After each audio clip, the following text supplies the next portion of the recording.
Hello, everybody. Welcome to this series of videos on inventory models. In class, we went over the idea of ABC analysis, the cycle counting, and the difference between dependent and independent demand models.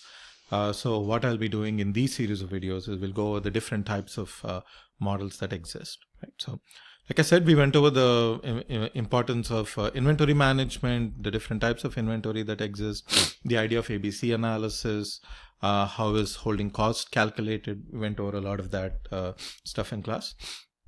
But today we'll be talking about the different types of inventory models, right? So we talked about independent demand models and dependent demand models. We're not going to be talking about dependent demand models in this class. We'll mostly be concentrating on independent demand models. And there are three basic independent demand models that we'll talk about. The first is the basic economic order quantity model. Then there's the production order quantity model, which is sort of an extension of that. And then the quantity discount model, which is an extension of the EOQ model also. Right. So the idea behind the inventory models is figuring out there are two questions that we want to answer. That is, we are assuming that we are in a situation where we have inventory that we are going to acquire from some place, at least in the economic order quantity model. We are acquiring inventory from a supplier, and then we have to keep the inventory on hand so we can sell it to our customers. Now, to understand how this model works, to understand how systems like these work, what we are going to do is we're going to make these simplifying assumptions. Now, as we go through different models, we will relax some of these assumptions, and then we'll also talk about what happens if some of these assumptions are not true, right? So we'll assume that demand is constant, known, and is independent. We also talk about lead time, and we'll talk about lead time later, but we'll assume that lead time is known and consistent. Oh, I'm sorry. That the receipt of inventory is instantaneous. What this means is that when you place an order for a certain number of items, the order is received immediately and is received in full, right? So there are a lot of models out there which talk about more realistic models where you place an order for 100 items, your supplier might only send you 80 items because, well, that is all they had, right? And then you have to make do with what they send you. Obviously, there'll be renegotiation and whatnot, but still, we are going to assume in the first model that we talk about that when we place an order, the order comes to us immediately and it comes fully, right? Now we'll also assume that quantity discounts are not possible. This is obviously one of those restrictions that we will relax in a later model. We'll also assume that the costs that we are looking at are ordering costs and holding costs only, right? So only two types of costs that we have. We are also assuming that stockouts can be completely avoided. And the reason why stockouts can be completely avoided is because we are assuming that demand is known, constant, and independent, which means that we'll assume that if demand for, say, a week is, let's say, 70 items for a week, then what we are assuming is that demand for day 1 is 10, demand for day 2 is 10, demand for day 3 is 10, and so on. And demand for each day is 10, and the weekly demand is 70. So now, in reality, this might not be true, but for us to understand the model, let's say that we have data on monthly demand, right? So we can take monthly demand and we can sort of average it out and say that, okay, if in a given month, the shop is, let's say we are selling it at a shop, the shop is open for 25 days in a month, and we are selling 250 items on an average, then we can say that approximately the daily demand is about 10, right? So that's the assumptions we are making. The demand is constant, independent, and known, right? So what this does is it sort of imposes some structure on the model and the way inventory looks. That's what we'll talk about next. All right. So here is the basic economic order quantity model. So, right. So what is the structure that I'm talking about? Let me move myself a little so that I'll put myself right there. Okay. All right. So how does inventory usage look over time, right? So if you look at a time and the amount of inventory, now we'll assume that, so the maximum amount of inventory that you ever hold is how much ever you order. Let's say you order 100 items every time you place an order, then the maximum amount of inventory you will hold will be 100. And slowly the inventory will go down from 100, and at some point you will reorder, but when you reorder, the inventory comes back up to 100. And that's essentially the idea, right? So your order quantity is your maximum inventory level. And the reason we can make this assumption is because, again, we are assuming that demand is constant and used at a constant rate, right? So that's the reason we are able to make that assumption. So what this does is this says that, oops, give me a second, right there. So inventory starts at Q and we use it up slowly at a constant rate. So it's a straight line, right?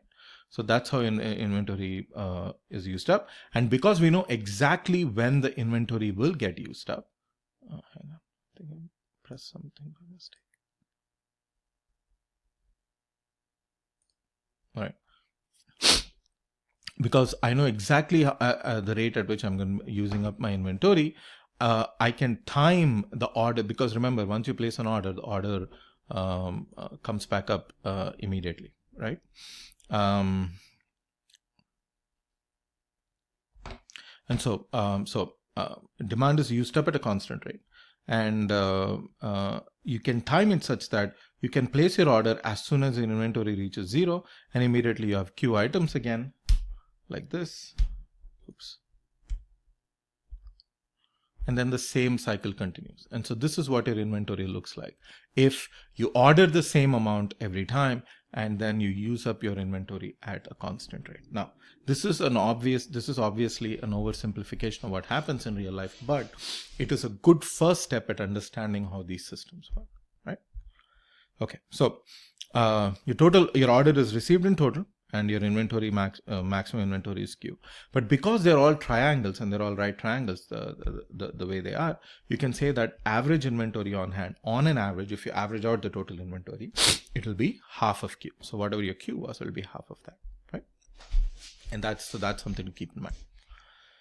Okay, so what we are going to do is we are going to look at the order quantity, and the whole idea is for us to figure out 2 questions to answer.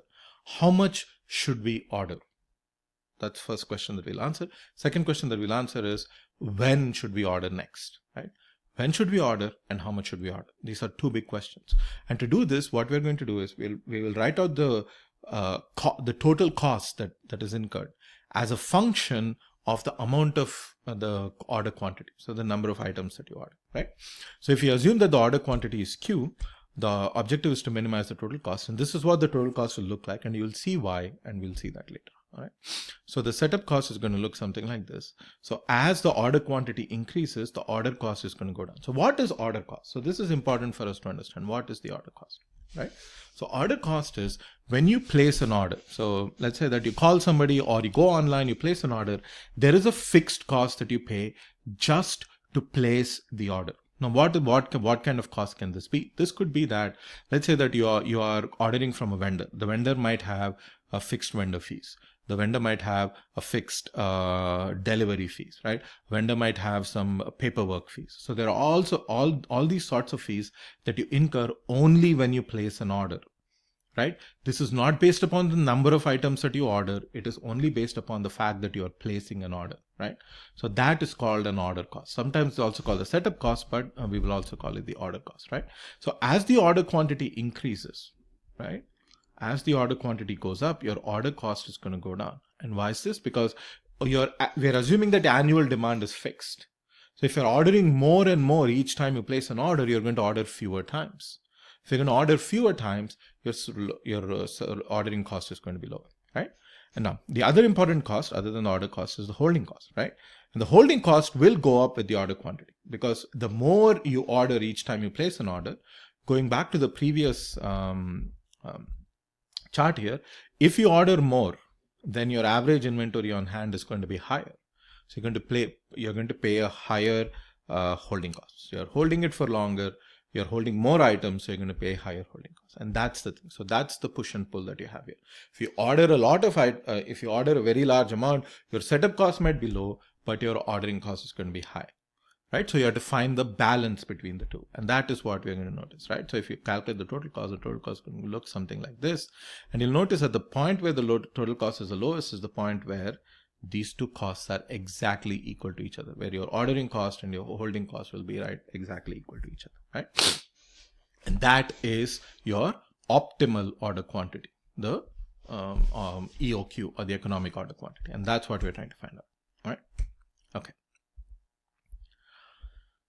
right? So, so the necessary steps are: we develop an expression for the setup cost, we develop an expression for the holding cost, then we set the holding cost and ordering cost equal to each other, and we'll find the optimal order quantity, right? So let's do this. So let's first figure out what does the ordering cost look like as a function of the number of items that you order, right? So let's begin with that. So if Q is the number of items that you order, we will use Q star. Star means the best as the optimal number of units to order or the economic order quantity, right? Then annual demand. Okay, so capital D will represent the annual demand. S will be the ordering cost. H will be the holding cost per unit per year. So all costs that we look at, we will mostly look at them as annual costs, right? So the annual setup cost will be the number of orders that you place in a year times the setup cost. So like I said, this is the cost of placing the order itself, right? So if you have fixed delivery fees, fixed fees that you pay the vendor and all of that, there are some fixed fees that you pay, and you only pay them when you place the order. And those are the fees that we're talking about. So if you order 5 times, so if your ordering cost is $10, which includes our delivery and all of that, then and you order 5 times, you're going to pay $50. If you order 10 times, you're going to pay $100. So it is based upon the number of orders that you place in a year. So number of orders that you place in a year times the ordering cost, right? So, and how do you find the number of orders that you place in a year? We know that annual demand is capital D, and we know that every time we place an order, that is how many units we are going to order, right? Q star, right? So annual demand divided by the number of units in each order. So this will tell us how many times you place an order. So if annual demand is 10,000 and you order 1,000 items every time you place an order, you will order 10 times, right? If annual demand is 2,500 and you order 25 items, every time you place an order. So every time you place an order, you'll order for 25, 25, 25. You will order 100 times in a year, right? So the annual demand divided by the order quantity, it gives you the number of orders. You multiply the number of orders with the setup cost and the order cost, and that gives you the total cost of annual ordering cost or annual setup cost, right? And that's the first cost. Now the second cost is the holding cost. And the holding cost is based upon, this is the carrying cost of carrying 1 unit.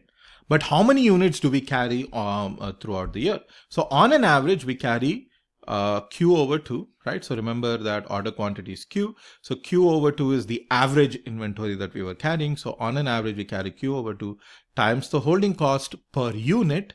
So you multiply the holding cost per unit times the average inventory, and that'll give you the average annual holding cost, right? And that's what you see. And this is something that I want you to notice, right? So as the order quantity increases, because the order quantity is in the denominator, the annual setup cost is decreasing, which is what we saw. The curve was going down. And the annual holding cost is increasing in the ordering, in the number of items that you order, because it's in the numerator.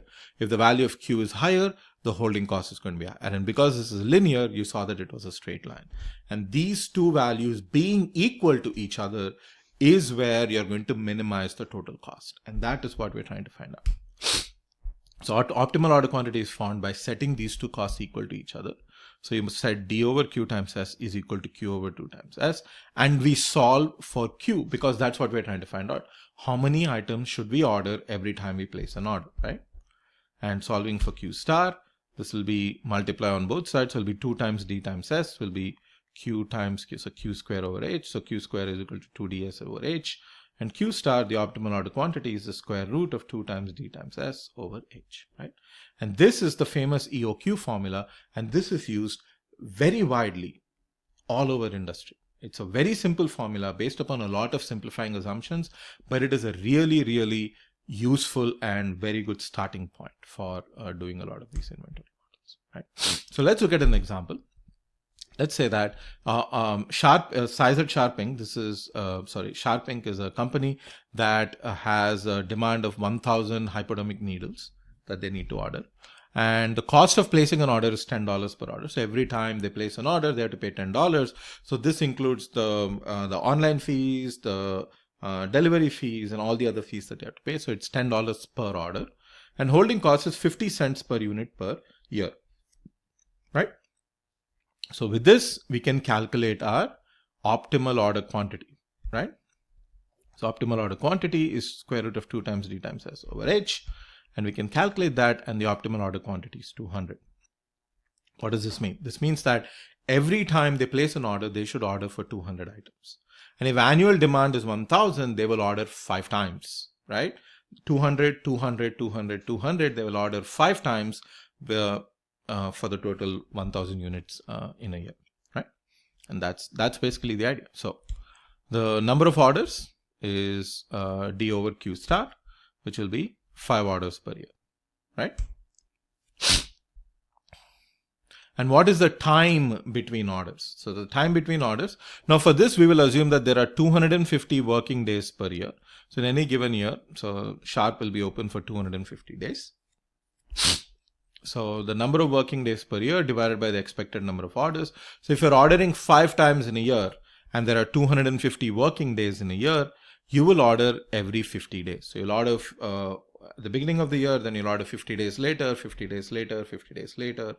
And so that you will place 5 orders in a year and you will receive all the 1000 items. So every time you order, you'll order for 200 items, 200 hypodermic needles, and you will order every 50 days. Right? So this is the cycle time. Right? All simple calculations. Okay. So now once you have the total optimal time between orders, now we have to calculate the total cost. So total cost is the setup cost plus holding cost. Right? So setup cost plus holding cost. And we have the formulas for setup cost and holding cost. So setup cost was D times S over Q and holding cost was Q times H over 2. So if you input the formulas and you calculate the cost, you'll notice that both costs are $50 and $50 adding up to $100. And these two numbers should be exactly equal to each other. Why? Because that's how we calculated the value of Q. We calculated the value of Q by setting this cost is to equal to this cost. So when you do this calculation, these two numbers must be equal to each other. Now, this was obviously a synthetic example where the numbers turned out to be such that the value of Q star was a simple number like 200, like a whole number. But sometimes the numbers can be such that the value of Q star might not turn out to be a whole number, in which case you might have to round up or round down based upon if it's more than 0.5 or less than 0.5 or something.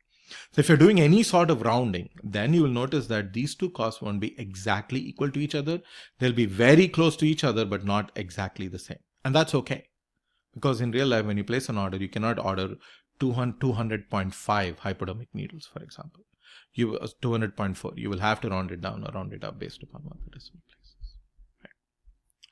Now, what if we include the cost of the materials? And this is important because when we do quantity discount, the cost of the material becomes an important player. So if you include the cost of the material, so it will be setup cost plus holding cost plus the product cost, the cost of the materials itself. Right? So, so you'll multiply the cost of the material with the annual demand. So this is the important part here. So when you include the product cost, it's just the cost of the materials times annual demand. Why annual demand? Because it's the total cost for the year, and we know that demand is fixed. So if you are buying 1000 hypodermic needles, it doesn't matter if you buy them 5 times in a year, 2 times in a year. It could be 500 and just twice in a year, or 250 4 times in a year. It doesn't matter. However you do it, you will buy 1000 hypodermic needles in a year because you're calculating the annual cost. It's just P times D. So the cost per unit times the annual cost, and that is added to the total annual cost, right? So just remember that. Now, one of the important things about the EOQ model, this is the last thing we'll talk about, is the idea that the EOQ model is a very robust model. So what does that mean? It means that when you make slight changes in the parameters of the model, it doesn't change the result by much, right? And the closer you are to the actual result, the more optimal you are. Right. So let's take an example.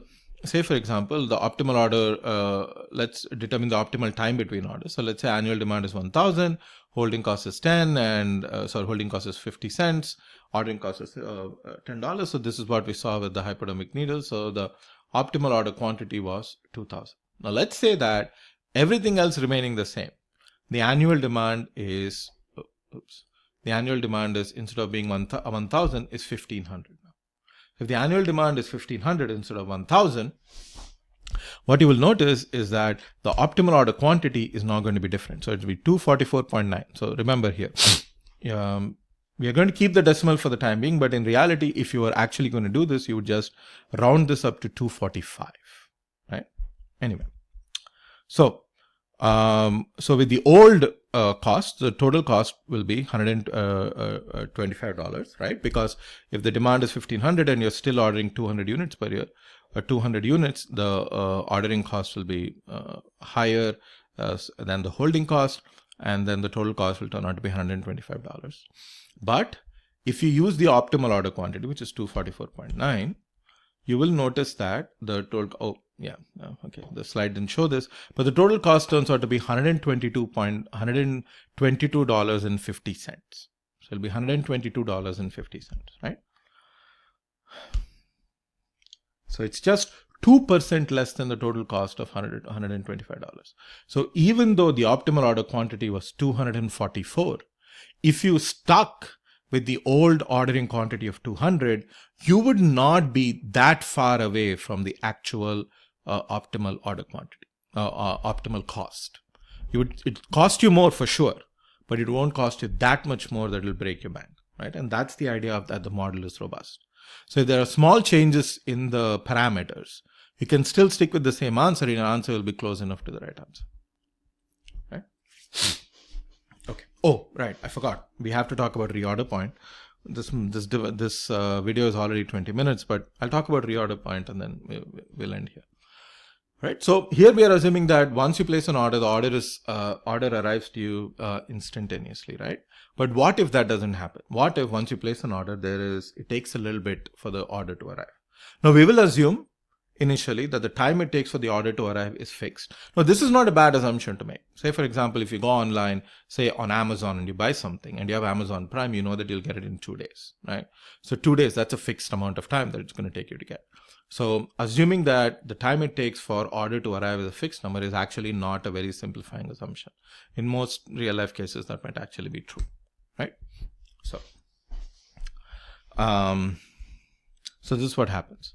So you order, your order quantity is Q star. As soon as you start, you'll have Q star items on hand.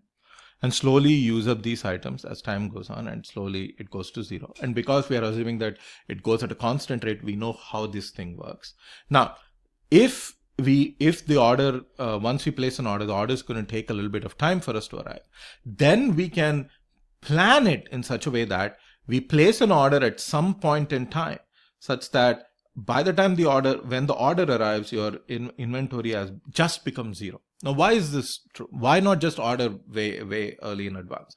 Reason for that is because we know exactly how demand is going to get used, and we are assuming that everything happens at a constant rate. If you order early, you'll just be holding more inventory on hand, and you'll be paying a higher holding cost for absolutely no reason. So the optimal thing for you to do is to plan it in such a way that you place an order and your order will arrive just as the inventory on hand becomes 0, right? And that's the idea. Now, this slope, or at the rate at which you use this, is demand per day, which is units per day. And the reorder point will be at a certain number of units per day, right? So if we know exactly how long it takes, and this is called the lead time, by the way, the time between when you place an order and when the order actually arrives, this time is called the lead time. We are assuming that lead time is known and fixed, right? Capital L. So now EOQ answers the question of how much we are ordered. Now we are answering the question, when should we place the order, right? So if lead time is the time between placing an order and receiving an order, so reorder point will be demand per day times the lead time in days. So they should have the same units. So if this is in days, this should be per day. If this is in weeks, this should be in weeks. So whatever units you have, both of them should have the same units. But just to keep it consistent, let's say that everything happens as days, right? So let's look at the same example. So it's lowercase d, not capital D. So capital D is annual demand. Lowercase d is daily demand, right? And lowercase d can be calculated as capital D divided by the number of working days in a year. right? So let's go back to that example that we were looking at. So, or let's look at a new example. So let's say demand is 8,000 iPhones per year. There are 250 working days in a year. Lead time for order is either 3 days or 4 days, depending upon how things go. And we can say that daily demand will be 32 units, 8,000 divided by 250, right? So daily demand is 32 units. So reorder point will be 96 units if lead time is 3 days. If lead time is 4 days, reorder point will be 128 units. So what is reorder point? Reorder point means that you keep an eye on your inventory. Once your inventory goes down to 96, you immediately trigger the next order. Why? Because over the next 3 days, assuming that lead time is 3 days, over the next 3 days, you'll use up 32 units per day. And by the end of 3 days, your inventory would have gone down to 0. And that's when the next order will arrive, because it takes 3 days for the order to arrive. Or if it is 4 days, then the reorder point is 128. So you wait for your inventory to go down to 128 and then you trigger the next order. And that's how things keep going, right? So you can calculate the optimal order quantity here, right? So we don't have the ordering cost and holding cost and all of that. If you have the ordering cost and holding cost, we can calculate the optimal order quantity, and that answers the question of how many iPhones you should be ordering per year. And then we can also calculate when you should be triggering the reorder based upon the lead time. So these are two different questions. How much should we order and when should we place an order? And they are essentially decoupled, because we are assuming that demand is not dependent upon other things, independent demand and all of that. And because everything is used up at a constant rate, how much you order and when you place an order are essentially decoupled from each other. All right. This is something very important to keep in mind. Right? Okay. So there's an example of how Nike became a change maker by reducing lead time. Reducing lead time is a huge deal. So if you go down from 60 days to 10 days, you have a lot more certainty about being able to move your inventory from one place to another. And it really helped them, right? Okay, so the next model is the production order quantity model, which we will do for next class. So I'm going to stop here with this video. It's already half an hour long. So if you have any questions, feel free to email me. And as I said in the email, I'll be posting these videos online. All right, take care.